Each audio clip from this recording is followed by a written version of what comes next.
It's so hot. Why? Why did I go all the way out here? Just to justify the building I'm going to build in this episode. Oh, I really wish I had a cold brew to drink right now.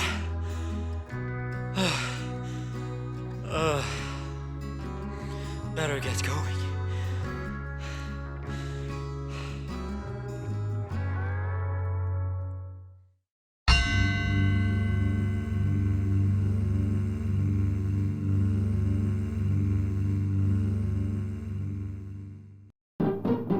What's up, buddies? My name is Mypowerbob, and welcome back once again to Minecraft world building. It's been a long time no see, at least for my dwarven skin, that is. Yes, a lot has happened between this and last episode, but we are once again back here on this fantasy world to build some more buildings, expand our dwarven empire, kind of, and build some more lore. Yes, even though there's a lot of space between each of these episodes, there's still stuff going on in the background while I'm working on other projects, such as the Builder's Vision SMP and, other stuff. Yes, there are several things to be done today. And first off, let me just quickly catch you up on the latest mods I've installed. And the first one you're looking upon right now, which is the 3D skin mod. You may notice that my helmet here is touching the side of my head. And if I also go out here with the wait, that was a bad area to do that in. Okay, let's click this. Now I can show off. You can see here all the edges, the outer layers of my skin are now 3D. They're touching the side of my head. And that same thing goes for my sleeves and my belt and all that stuff. So, yeah, just a little visual thing for the aesthetic. Other than that, we have this neat little double door mod, which will, that's mostly for me. It just makes it easier to walk inside buildings and stuff. And then, as well, we have this nice little mod that lets me put on an elytra and a chestplate at the same time, so I look good and can do good at the same time. Oh yeah, look at how smooth that trim now translates from my helmet to my pants. Perfect. Oh, I'm not going to die ever again. And then, last off, a nice little mod that'll just make it so I can chop down trees quicker. All stuff to help me be more productive and less dead. And as always, the full mod list can be found in the description of my video. So, moving on. Today is another day where I'll be doing a lot of building. And among those builds is finishing the other half here of the dwarven market area to just fill out this whole room and make it vibrant and colorful and just bursting with life. You can see I've been breeding some more villagers to boost the population, even though still kind of facing the same issues as last episodes. You can see there on the minimap that the dwarves still prefer to just chill out here on the upper floor. Even though they have jobs, some of them, they just will not head down to the market. So I am considering just first off remodeling this whole area so that it's easier to navigate for their absolutely idiot AI. Sorry to be so harsh, but honestly, it needs a total revamp. I'm going to be a huge fighter for AI revamp in this game. Don't tell them, but I'm considering just blocking off access to the rooms completely. But yeah, we'll burn that bridge when we get to it. Other than that, I still feel like there's a lot more that can be done outside of the actual kingdom. For example, this here area, the entrance, could be detailed a little bit more. Make it more guarded, protected, make it more obvious that people are coming and going, even with wagons. Make the road more beaten and used, and then maybe also connect it all up with the farmland over here. And I'm not saying that because it's some sudden inspiration I got. No, you can see I've flattened out the whole land in the valley. I prepared for a long time to make a road there. And I have prepared this here area next to the mountain for a huge build. You see, long have I called the dwarven royal family the Honeybeards, and there's a reason for that. And that reason you're going to see once I fill this here area with the huge dwarven meadery. There's no other reason to just keep waiting. I think it's time I just get straight into this.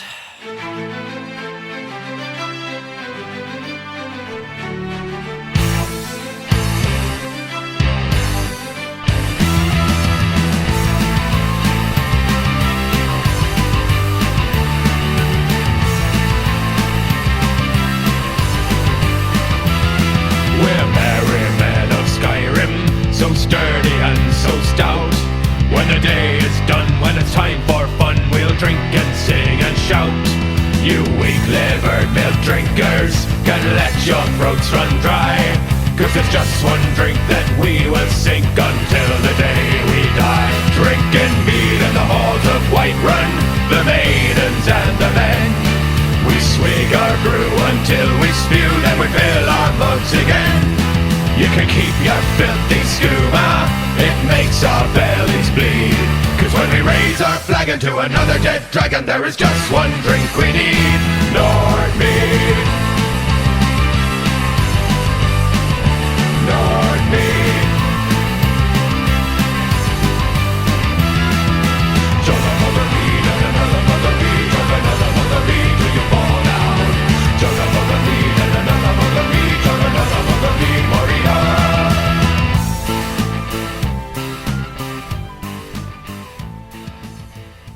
Well. Would you like that? We have a whole meadery now. By the way, before I start the tour, what do you think of that time-lapse? I know that a lot of YouTubers say that time-lapses are boring and that they want to make them as quick as possible, but I disagree. I find them very interesting. So I'm trying to make them more cinematic, you know? I don't know. I have been just watching that time-lapse over and over again because I love it so much, but let me know what you think about them in the comments. So here we are. Look at that wonderful view as we're going in. Starting off, we got this here, just walkable entrance for the people that are walking in, and then the other entrance over there for the wagons and stuff. And then just good old stroll over here to the main building, this wonderful building that I'm so happy with. But before we get to that, first off, we have this here little cottage, kind of, where all the workers, you know, sleep for the night. And then a little campsite outside with an outhouse. Gotta have that. And then here in the middle we have these 4 beehive apiary. No, that's something different. Greenhouse, I guess. Where all the bees live with all their different kinds of flowers that'll probably produce different kinds of honey. I mean, the dwarves are the honey experts, not me. And then over here we got a wagon being pulled by some pigs, and more wagon pulling pigs that are just chilling in their enclosure. And this wagon here is filled with the different kinds of pots and barrels and stuff with different kinds of mead, and there's no driver, so I guess I gotta drive this then. But of course, the most interesting part here is the main building with the curved roof and other roof parts going all the way down. It's a very cool design. Sometimes I just create buildings that astonish me, that I didn't know I could make. Like, this feels like it's above my level. But of course it has an inside as well. And when you enter, you immediately look upon all of these tanks where the mead is brewed.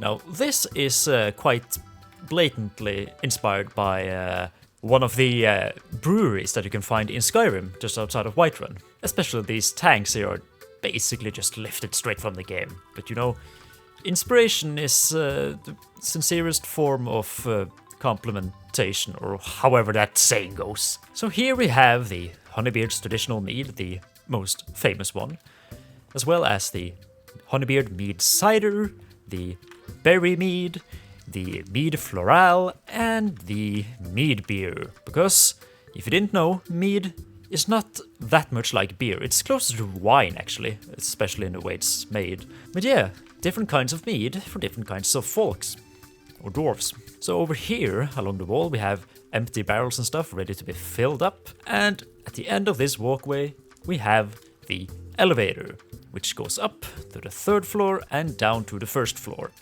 Now, the 3rd floor... the 3rd floor I just realized you can't access. It's only accessible by elevator. Do this, I guess. There we go. So here, on the 3rd floor, is where the tanks are filled with a honey and other ingredients. And then at the end, there's a, books where they write down recipes or something, I guess, and furnaces to, boil the tanks and the contents, of course, gotta mention that. And then, since we can't actually use the elevator, we do have the stairs going down to the basement. And here we have a little bit of an ingredient room where all the different ingredients are stored and prepared, I guess. Ah! Give it back. And then over here, we have the main area of the basement. The storage, where all the different kinds of barrels and chests and urns and stuff like that is stored and waiting to be delivered. Well, except for these here in the corners that are just empty containers that are probably just come back to be reused. And then you have these here railroad tracks, which the workers push the barrels and stuff over to the wagons that are getting filled so that they can be delivered to the different kingdoms and stuff. In this here parking garage, you can see we have 2 more wagons that are just sitting idly, and the rest are out delivering. I want to point out these here, gate doors. I'm really happy with their design. They're pretty cool. And then, last but not least, the storage for the actual honey. You can see here we have all the honey bottles. Oh, one just came in. And here we have the wax residue that I guess the dwarves also sell for people to make candles or something. And that's about it. You don't mind what's behind that door. It's nothing. It's completely empty. It's a closet. Yeah, that's right. It's a closet. Yeah. So now I finally have a honey farm, which is pretty useful. I use honey blocks a lot, and I use the honeycombs a lot because, well, I build with a lot of copper currently. So yeah, that's pretty useful. Now it's time to move on because I want to talk about these roads for a bit.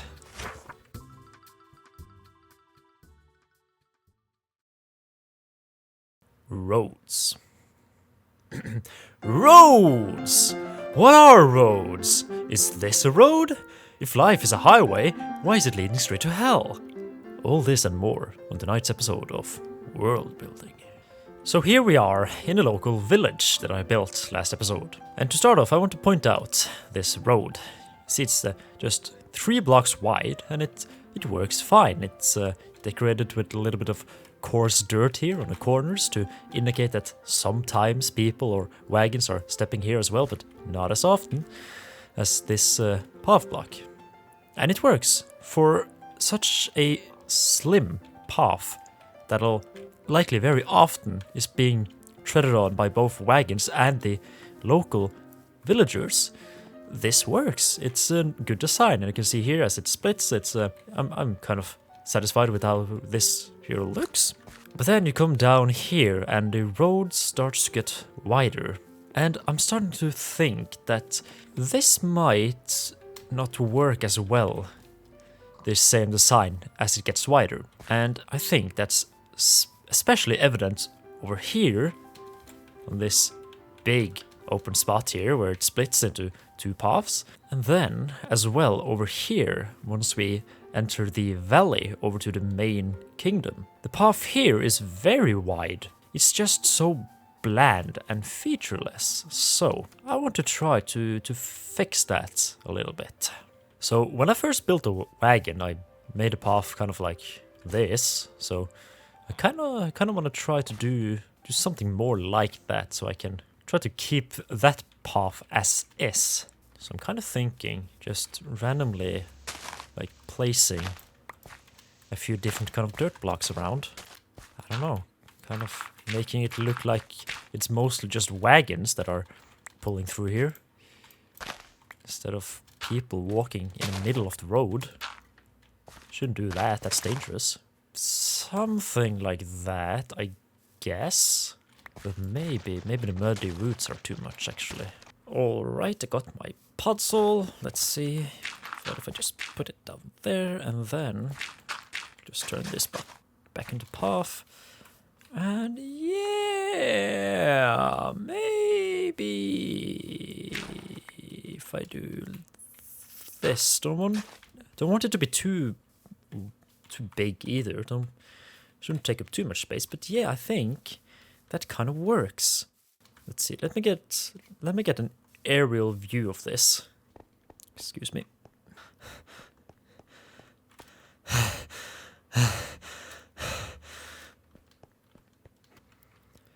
Yeah. Yeah. That can work. It will probably look better once I actually fill out more of this road here with it. So let's get to doing that actually. Mjäldvammel.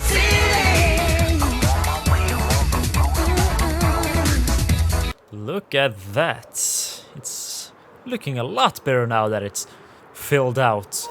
So yeah, that looks a lot better, a lot more professional, a lot more, detailed. It's missing something though. It's a little bit too much brown. So I think I'm going to try to, sprinkle in a little bit of greens, a little bit of grass and stuff. Just, a few random things here and there. Is that too weird, actually? What's that supposed to be? That's, yeah, maybe not. Maybe I'll keep the pickles for something else. But yeah, just generally spread this out a bit. Maybe even one of those. Like so. It's becoming something, and I should probably take flight and have a look at this. Yeah, puts a little bit of color into it, and I think that has the desired effect actually. Yeah, you can vaguely see there's a little bit of green and red in it, so it kind of splits up the color, just removes the whole monotone without being too vibrant, without taking too much attention. There's a concept that I'm trying to apply everywhere where I build and edit with sounds and stuff, that you don't necessarily need to notice a thing. It just needs to be present enough that you notice when it's not there. And that's like a general concept in movie making, for example, where you have the white noise, the room noise, just ambient in background throughout a scene.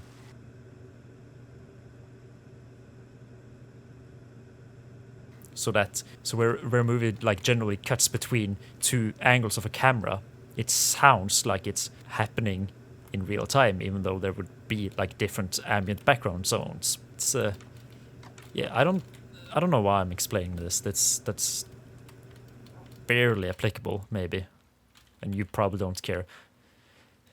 Do you care, Bimmy? Or do you just care for the steak?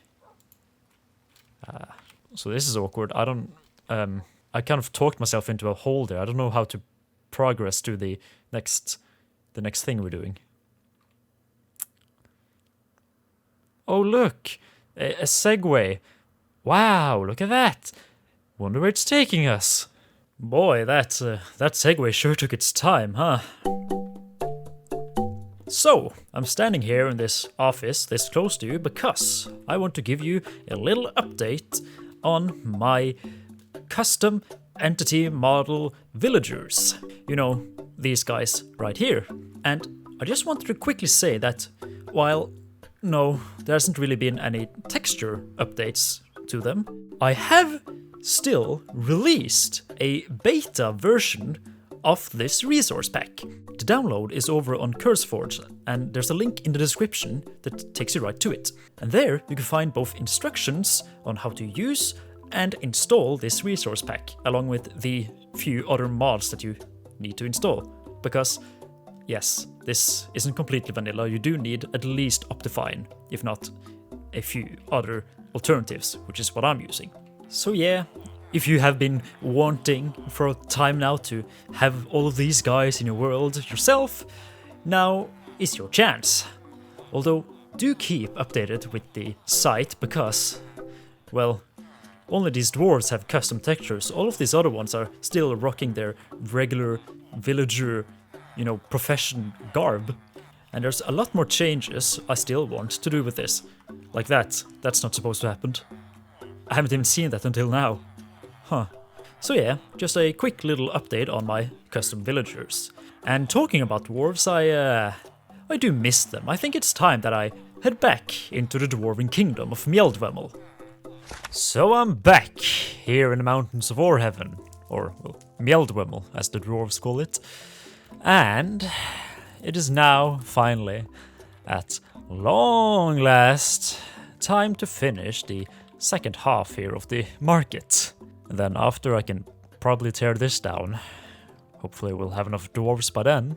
But yeah, there's a couple buildings here that I did write down, but I think maybe they're not particularly needed right here. Like the first level here of the marketplace is for visitors and adventurers and such. There's, they're not going to need paintings.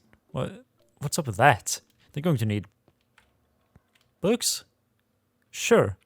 Yeah, books about fauna and flora and stuff. Yeah, very useful stuff. And fish. Yeah, they're definitely going to need fish. So yeah, let's see if I can do it. See if I have any more interesting buildings left in me. I mean, it can't get weirder than this, can it? Who knows? Let's see. Let's just jump straight into it. After the long hard days of hunting and of war, our throats are tired and thirsty and our bodies drenched in gore. But we won't waste our evenings feeling tired and feeling spent. We perk right up when we breathe in that wholesome honey scent. That cyrodiilic brandy, too fruity for these tongues. You can keep your fancy out to wine, it tastes like Harker dung. Balmora Blue tastes great to you, but here we like it plain. Just fill my mug with a mighty jug of honey, heart and grain. Finally, it is done. Which sounds negative, but no, I'm very happy with this.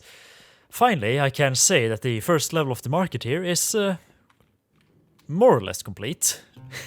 So, what have I built here?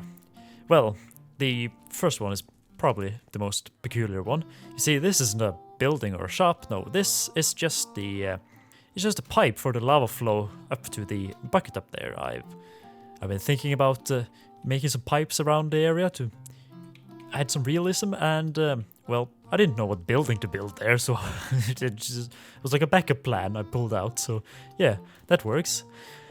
And then we got a bakery, we got a geode souvenir shop with different kinds of rocks and stuff. We got a emergency clinic in case an adventurer comes in with an arrow in the knee.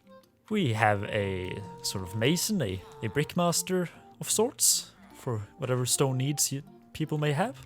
We have a swordsmith, which I'm very happy about. This cool looking kind of a jaw thing with a guy on top wielding both sword and axe. Over here we have, well, this is just a guard's booth. gotta have some guards around.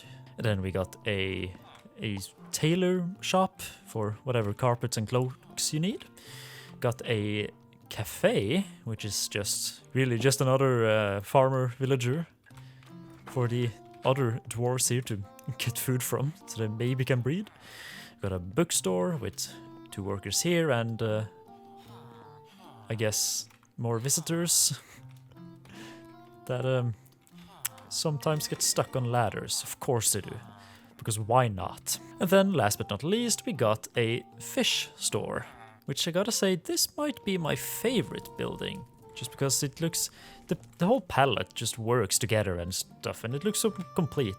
Some of the other buildings look a bit weird, but I mean, that is partially by design. I do want to make each building as different as possible to make it seem like the dwarves built these individually of their own design. So yeah, then there's only this one left, the Gnome Embassy, which I will save for the next episode, because that episode is all about a few items I need to get, which are crucial for this building. That will wait. And now I got all the villages in place. I'm pretty sure I have one of each villager profession here now. Of course, some are more important than others, but yeah, I should be able to get most of the stuff you can trade for. So yeah, these places are just, a quick look. What you see is what you get. There's nothing really hiding. And back here, except for maybe the clinic. Otherwise, it's all just, fronts, which you can clearly see what they're all about. It feels good to be done with it. It has been sitting here for a long time empty, so yeah, I think that's good enough to say it's finished, and I can move on to the next part of the episode. And now we are out here on the top of the nearby hill, because I want to show you another mod I installed at the last minute, kinda, which is pretty clear. It's a cloud mod, which makes the clouds more realistic, at least in the distance there, and just another visual thing that I think makes the game look a little bit more beautiful. And it's pretty cool how it's just, disappearing and growing away there. It's mesmerizing to look at. But that's not what I'm going to talk about here. No. What I want to show you is that for some reason, I think I've done something wrong with the modding, but all the regular grass has just disappeared. Like, look at this. I mean, I remove a lot in my area, but, I mean, over here, I haven't touched it. That's only tall grass, so that's weird. Oh, but I'm just kidding. Of course not. That's not the main reason I'm out here. No, I am out here because I'm prepping you for the last segment of this video. Yes, it is time for some lore. But I do want to say something first. Actually, let's head into my office. Yes, nothing makes me more, confident and safe than being surrounded by skeleton horses making spooky sounds. But yeah, so I just want to make something clear here, which is, I guess, kind of embarrassing. You see, I don't think of myself really as a guy that consumes that much Minecraft content. I mean, I watch Hermitcraft and that's about it, Of course I watch the old guys, Yogscast and Captain Sparkles, but I haven't really watched those guys in years. I don't know what's going on in, popular Minecraft content these days, except for Hermitcraft. Until last December, when I, started to interact more with the community, joining the SMP mess and Builders Division SMP, and, well, to get to the chase, I thought I was kind of unique here, doing this whole lore thing, and I've very quickly come to learn that, no, not at all. That's like the #1 priority of most Minecraft content creators these days. So yeah, I guess I'm just another drop of water in the large pond of life. But that doesn't mean I'm going to stop. No, of course not. No, I don't know what kind of lore is the other content creators are making. I haven't sought out that kind of content yet. So yeah, I'm confident that I'm still doing something interesting with the way I deliver my lore. So, well, let's just dive right into that. There are few known details of this world. I am one of those few, and I am here to tell them. The dwarven royal family name is one that many find curious. Honeybeard. To many, this name does not exactly sound high profile, fit for the ruler of a nation. For the dwarves, this name has historic importance.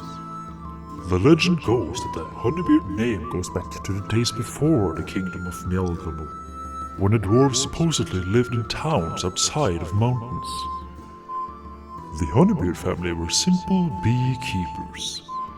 They were known throughout the community for creating delicious honey and brewing astounding mead with it.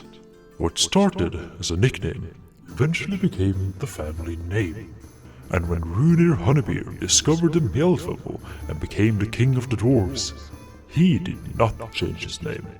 It represented a working class, and it was important for Runir that the royal family would not forget that. The beekeeping and mead production started anew in a new kingdom. And these days, Honeybeard Mead is a household name all across the lands. Dwarves are both social and proud, fondly remembering their history and their roots. There are many more interesting tales about them. So return here next time, for I will always be here to tell them. Ah, look at that. The sun's rising and the skies, the clouds are reflecting that. There's a little bit of a warm sunrise color in it. It's very lovely. Oh, can I land this? Yes, I can. So that was the lore bit. I hope that was quite interesting. It's, there's your proof, kinda, that, yes, I do plan some of these parts way ahead. That was my initial plan when naming the royal family, and, I didn't know how many episodes it would take to get to that lore part, but yeah, I do plan some things ahead. And with that, as the sun rises on the meadery once again, it's time to end the episode. So, thank you all so much for watching. I really do appreciate it. Come again next time, where we will be doing something very interesting. I'm going to shake up the formula of this here vanilla-ish world very much. So I hope you look forward to that. I would like it if you could leave me a kind comment and maybe even subscribe, because then I will see you next time. But until then, you're looking very lovely today. Thank you for watching. Mwah.